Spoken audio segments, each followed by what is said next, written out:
Gerakan-gerakan sholat itu mulai dari takbir Allahu Akbar sampai nanti yang disebut kita melipat kaki itu adalah gerakan-gerakan untuk mengagungkan Allah Subhanahu wa taala. Jadi Pak Pendeta, itu tidak ada kaitannya dengan merasa berat kami.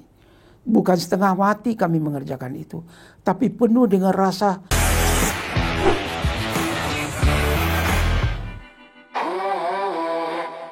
kita orang Islam diajarin bersih sebelum sembahyang, cuci semuanya. Saya bilang lu 2,5. Gue 10%, bukan berarti gue jorok. Disucikan oleh darah Yesus.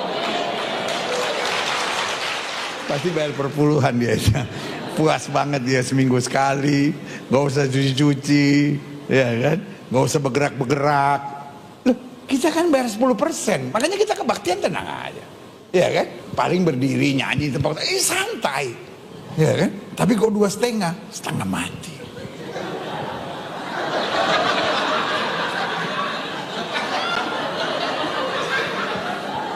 Yang paling berat terakhirnya mesti lipat kaki. Nggak semua orang bisa, ya kan? Kaki mesti dilipat, ayah. Tapi ya udahlah 2,5. Bismillahirrahmanirrahim. Assalamualaikum warahmatullahi wabarakatuh. Alhamdulillahirabbil alamin. Allahumma shalli ala Muhammad wa ala alihi wa sahbihi ajmain. Saya barusan melihat sebuah persepsi saudara kita non muslim mengenai ibadah sholat yang dikerjakan oleh orang Islam, kita orang muslim ini, dan itu seperti dikaitkan dengan masalah kewajiban zakat 2,5%. Saya kira perlu juga lah sedikit kita menjelaskan soal yang disampaikan atau diceramahkan oleh Pendeta Gilbert tadi itu. Pertama yang perlu kita ingat adalah bahwa di dalam Islam mengerjakan sholat sebagaimana juga membayarkan zakat 2,5% itu adalah merupakan kewajiban syariat agama. Seluruhnya itu oleh muslim disadari sebagai sebuah perilaku ibadah yang dicontohkan oleh Nabi Muhammad SAW atas dasar perintah dari Allah Subhanahu wa taala. Kita tidak melakukan berbagai modifikasi kreativitas baru, tetapi ini adalah murni sepenuhnya ittiba kepada perbuatan Nabi SAW. Oleh karena itu, yang perlu kita sampaikan kepada saudara-saudaraku yang non-muslim atau barangkali kepada kami umat muslim yang belum memahami sepenuhnya perilaku ibadah yang kita kerjakan. Yang pertama, bahwa perbuatan sholat yang kita kerjakan itu adalah perbuatan taqarrub, mendekatkan diri kepada Allah, di mana muslim sebelum dia memulai sholat dengan ucapan takbir, itu dia merasakan lebih dahulu bahwa dia berhadapan dengan Allah. Nabi mengatakan al-ihsanu an ta'budallaha ka'annaka tarahu fa illam takun tarahu fa innahu yaraka. Kamu ketika beribadah itu seolah-olah kamu melihat Allah. Seandainya kamu gagal tidak sanggup melihat Allah, maka cukup kamu rasakan Allah memperhatikan gerakan kamu. Jadi gerakan-gerakan sholat itu mulai dari takbir Allahu Akbar sampai nanti yang disebut kita melipat kaki itu adalah gerakan-gerakan untuk mengagungkan Allah Subhanahu wa taala. Gerakan yang disertai dengan kesadaran hati nurani bahwa seorang muslim sedang berhadapan dengan Allah Sang Pencipta. Allah yang hanya satu-satunya zat yang berhak menerima ibadah penyembahan dari manusia dalam arti yang sebenarnya. Jadi gerakan itu, baik gerakan ruku, gerakan sujud dan gerakan duduk bersimpuh, itu adalah gerakan-gerakan seorang hamba yang memang benar-benar mencerminkan rasa hina dia di hadapan Allah. Semakin dia rasakan dirinya hina di hadapan Allah, semakin timbul rasa kepuasan diri. Jadi Pak Pendeta, itu tidak ada kaitannya dengan merasa berat kami. Bukan setengah mati kami mengerjakan itu, tapi penuh dengan rasa senang, rasa bahagianya muslim, apalagi kalau sedang sujud. Sujud itu adalah sebuah pengalaman spiritual rohani muslim, karena pada saat itulah dia merasa sangat dekat dengan Allah Subhanahu wa taala. Jadi baik gerakan ruku, gerakan sujud, gerakan melipat kaki, itulah ekspresi dari seorang muslim, rasa kedekatan dia dengan Allah Subhanahu wa taala. Karena itu memang kita harus lebih dahulu berwudu, bersuci, tidak boleh sembarangan kita menghadap Allah kalau tidak memenuhi lebih dahulu apa yang kita sebut namanya dengan rukun, syarat-syarat orang harus mengerjakan sholat. Disitulah letak kemenangan kita orang mukmin ini. Ya ayyuhalladzina amanu ruk'u wasjudu waf'alul khaira la'allakum turhamun. Hai orang-orang beriman, la'allakum tuflihun.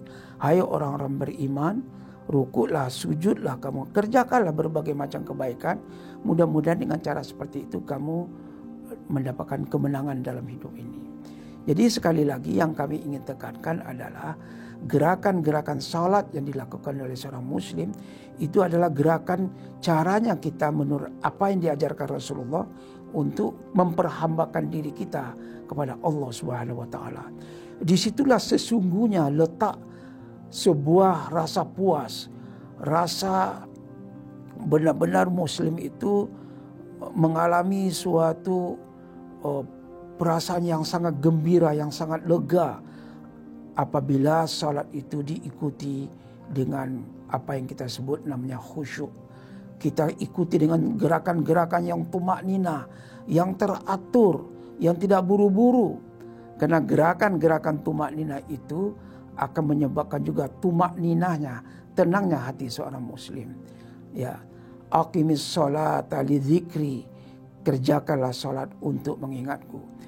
Dan oleh karena itulah orang mukmin tidak akan mencapai titik kepuasan hidup di dunia ini kalau dia tidak mengerjakan salat dengan gerakan-gerakan yang disebut namanya af'al, dengan ucapan-ucapan yang disebut namanya zikir, doa, dan kemudian juga tilawatul Quran, membaca Quran. Karena hidup seorang muslim akan sangat tergantung kebahagiaan kemuliaannya itu dengan mengerjakan ibadah salat yang jumlahnya 5 kali sehari semalam. Itu pun juga baru salat wajib, belum lagi salat muslim. Jadi sekali lagi kami mengatakan tidak ada dalam persepsi orang muslim mengerjakan salat itu yang tadi mengatakan setengah hati. Ya kalau yang non muslim, tapi kalau muslim mengerjakan salat makin banyak dia lakukan, makin puas dia rasanya berhadapan dengan Allah Subhanahu wa taala. Dan yang kedua ingin kami katakan, kalau kata-kata 2,5% itu baru zakat yang wajib. Muslim masih banyak Pak Pendeta yang kami keluarkan, itu yang sebut namanya sedekah tatawwu. Jumlahnya bisa lebih besar dibanding yang dikerjakan oleh saudara-saudara kami Kristiani. Kita bisa lebih dari 10%, Pak. Namanya banyak sekali. Di luar zakat itu masih ada namanya wakaf, ada hibah, ada kurban, ada qirat, lebih dari 10 macam. Bahkan bisa-bisa orang muslim itu kalau semakin tinggi imannya semakin besar nilai kekayaan yang dia pisahkan untuk dalam rangka layanan publik. Oleh karena itulah di dalam Islam pun juga dapat perimbangan. Kami perlu berimbang juga berapa banyaknya yang kami terima. Demikian pula perimbangannya untuk keluar kami sesuaikan dengan dana yang kami terima sebagai nikmat dari Allah Subhanahu wa taala. Jadi sebenarnya antara perbuatan zakat yang 2,5% itu secara langsung tidak terkait dengan gerakan-gerakan salat seperti yang Anda contohkan tadi itu. Karena kita di sini 2,5% itu adalah ibadah maliyah kita. Sedangkan gerakan-gerakan salat itu adalah ibadah ruhiyah kita yang disertai dengan gerakan kita. Jadi dalam muslim caranya kita taqarrub mendekatkan diri pada Allah itu ada dengan cara mengosongkan perut, menahan nafsu, disebut namanya saum atau puasa. Ada dengan gerakan-gerakan berdiri, ruku, sujud, duduk, yang tadi disebut namanya melipat kaki, kami sebut namanya tasyahud, itu disebut namanya gerakan salat.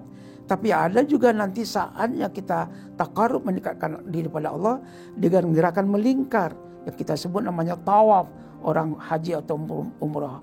Kemudian juga gerakan-gerakan berlari setengah, berlari kecil yang kita sebut namanya sa'i.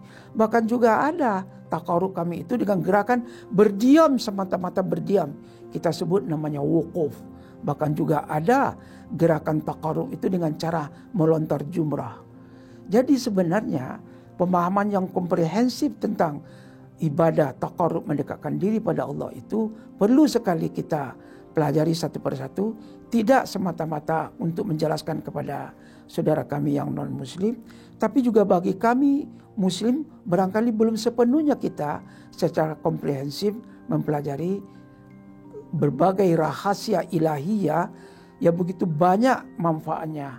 Tidak semata-mata salat dalam arti hubungan kita dengan Allah, tapi salat juga yang akan berdampak pada tercegahnya muslim melakukan perbuatan kejahatan, perbuatan mungkar dan perilaku yang tercela. Belum lagi salat dalam arti begitulah caranya muslim mewujudkan rasa syukur kepada Allah Subhanahu wa taala, dan dengan demikian menjadilah salat menurut kami adalah tiang agama yang insya Allah dikerjakan dengan 3 unsur yang tidak bisa dilepaskan satu sama lain. Pertama, unsur hati, rukun qalbi. Yang kedua, rukun af'al, gerakan-gerakan yang sepenuhnya mencontoh dari Nabi. Kami tidak mempunyai keinginan untuk mengubah atau memodifikasi sesuai dengan selera kami sendiri. Tidak semata-mata mengikuti Nabi. Dan yang ketiga adalah aqwal, ucapan-ucapan kami yang sesungguhnya terdiri dari 3 macam. Ada zikir mengingat Allah, ada tilawatul Quran membaca ayat-ayat Al-Quran, dan yang ketiga ada doa-doa. Dan karena pada waktu sholat itulah saat yang paling tepat, yang paling utama muslim berdoa kepada Allah Subhanahu wa taala menurut doa yang diajarkan Rasulullah sallallahu alaihi wasallam.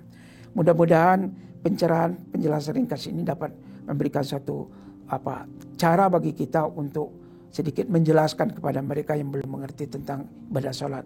Dan oleh karena itulah banyak sekali referensi yang bisa kita pakai untuk menjelaskan ini lebih lanjut. Dan tolong untuk diingat betapa banyak saudara-saudara kami yang masuk Islam yang jadi mu'alaf karena mendengarkan azan, atau barangkali mereka memperhatikan cara wudhu, cara taharanya muslim, atau barangkali sangat kagum, sangat tertarik dengan bagaimana tata caranya sholat orang Islam.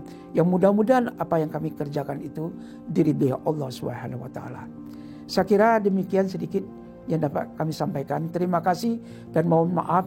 Mudah-mudahan hal ini dapat memberikan sebuah penjelasan, klarifikasi atau tabayun kepada saudara kami yang muslim yang perlu sekali memahami secara komprehensif, dan juga kepada saudara-saudara kami yang masih memerlukan suatu hal tentang tata cara perilaku ibadah orang Islam. Sebagaimana kami pun juga tidak mungkin dapat memahami tata cara ibadah saudara kami yang non-muslim karena kami tidak melakukan, tidak mempraktekkan sehari-hari. Tidak cukup hanya semata membaca, tapi juga melakukan praktek yang benar dan tepat dalam hidup sehari-hari. Demikian, mohon maaf. Terima kasih. Assalamualaikum warahmatullahi wabarakatuh.